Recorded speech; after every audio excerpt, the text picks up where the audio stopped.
exalted.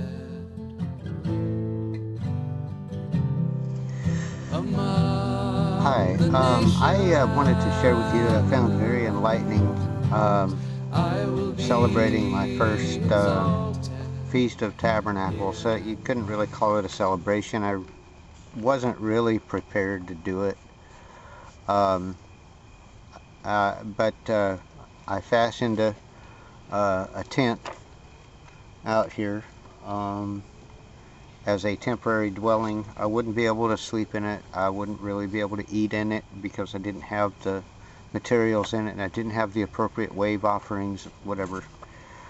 And I hope that this was preparation for next year, that maybe I might be able to do the whole thing better. I was able to pick up some pads out of somebody's garbage on the curb, and so that left me with 7 places for people to potentially sit at. And so what I wanted to do is I wanted to share with you that my meditation on the Exodus while I did what time I did spend in here was very enlightening to me. So I would like at this point in time to encourage you to study Joseph at the end of Genesis, and then study the Exodus, the Passover,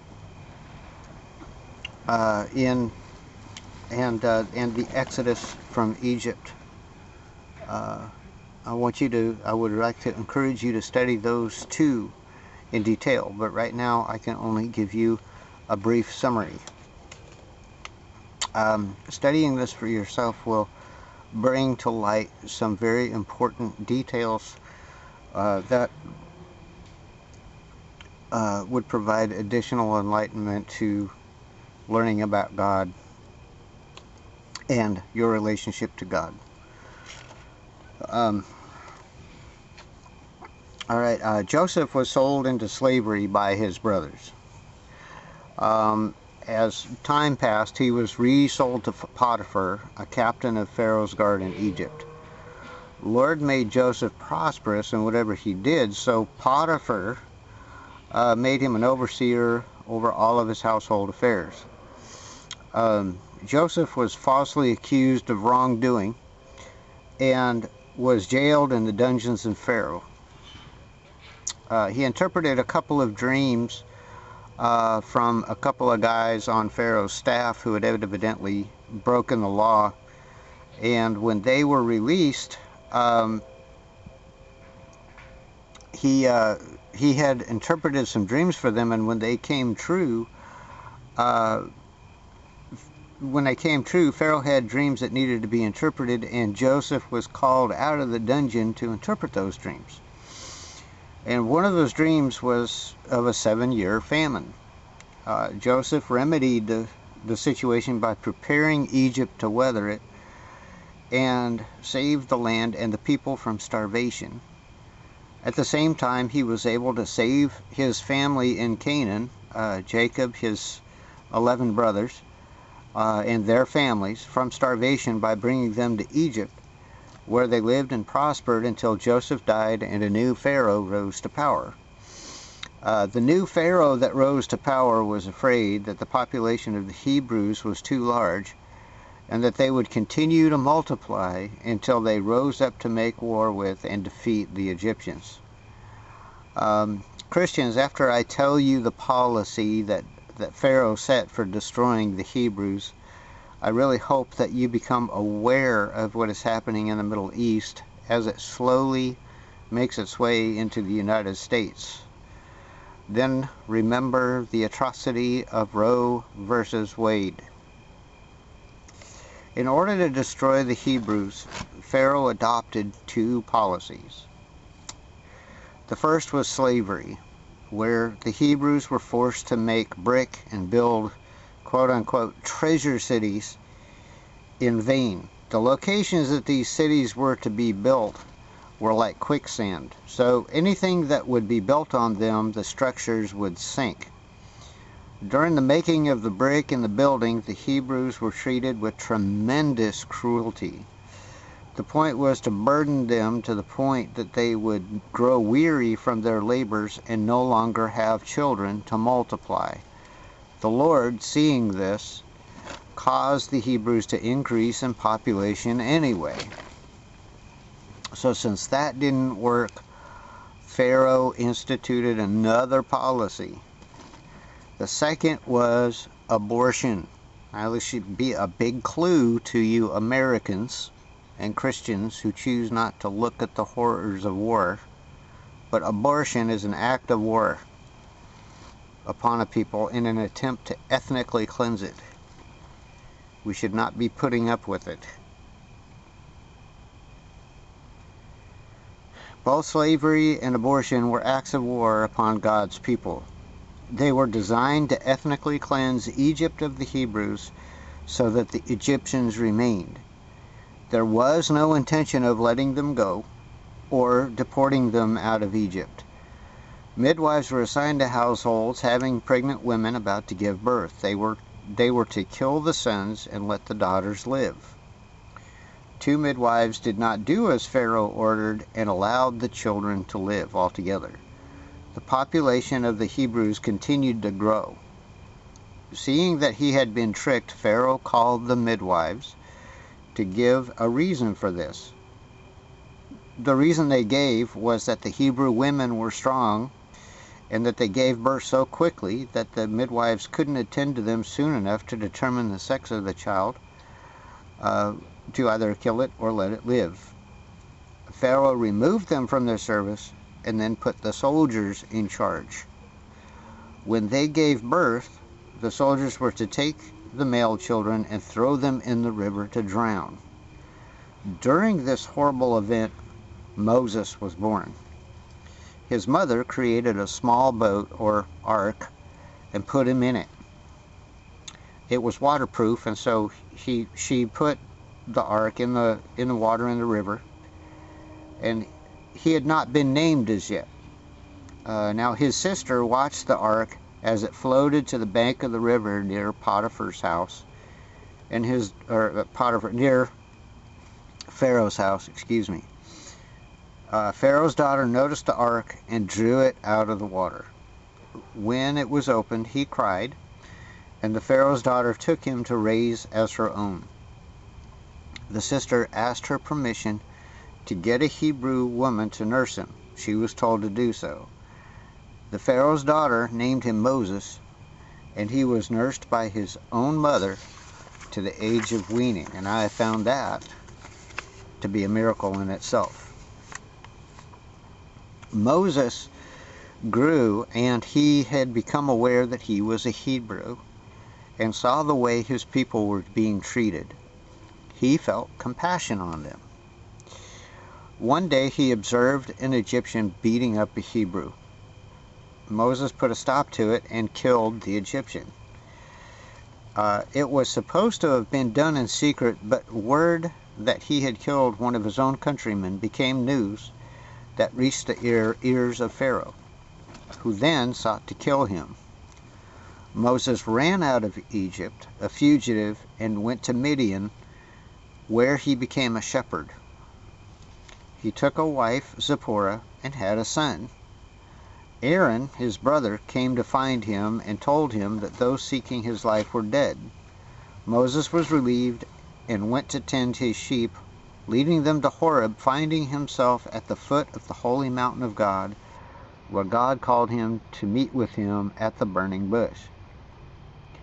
Moses argued that the people wouldn't believe him when the Lord told him to lead the people out of Egypt.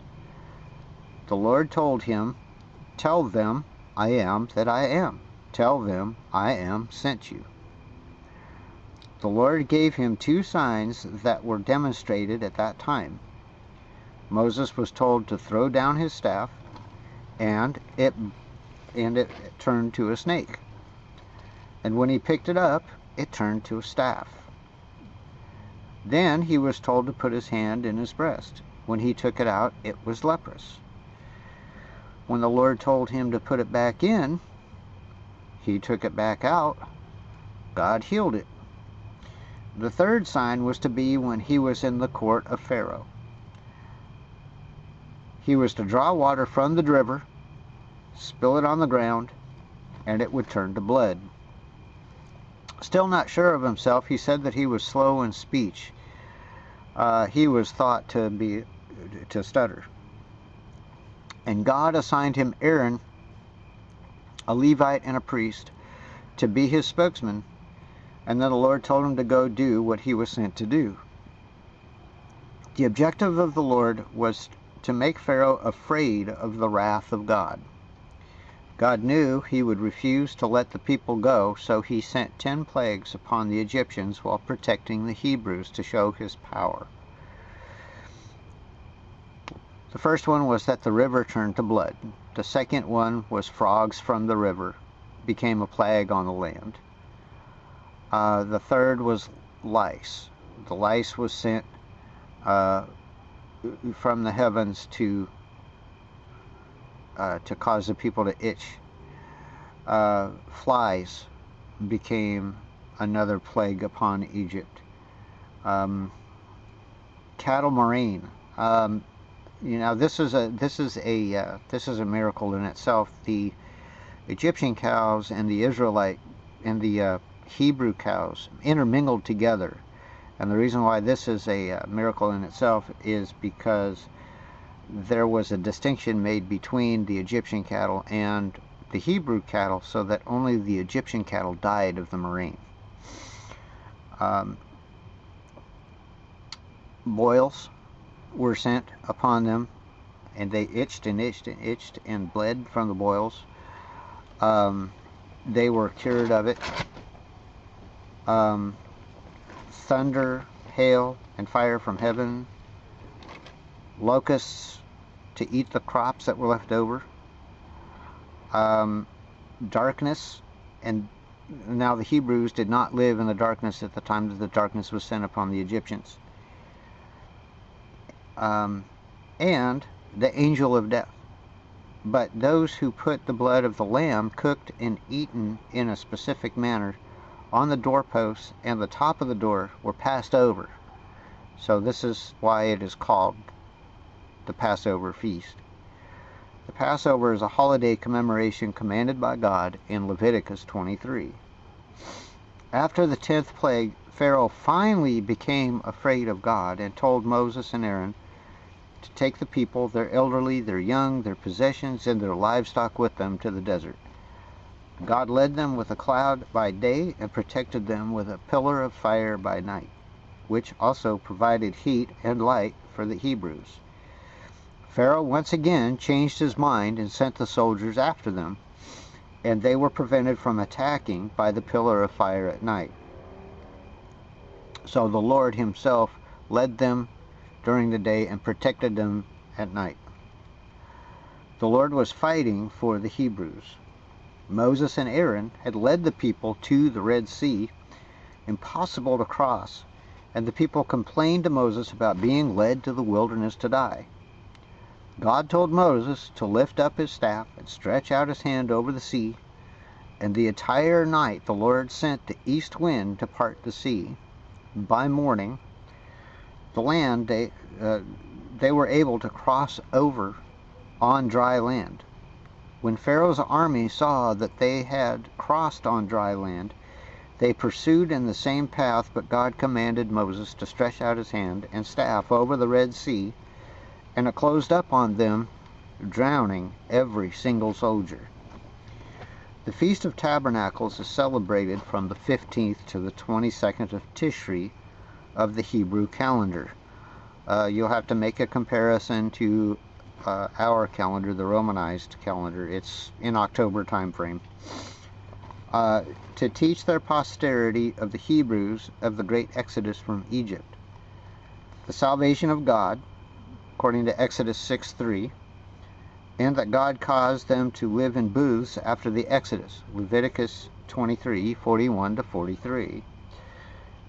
It is called Sukkah. On the 23rd of Tishri, the giving of the Torah is celebrated. The 1st and 8th days of the Sukkah are Sabbath days, as well as any Sabbaths falling in between. Observing the Sukkah for me was an inspiration to share this video. I wasn't really prepared to eat and sleep in it, but the time that I did spend in it was enlightening as I meditated on the events that took place in the Exodus. Thank you.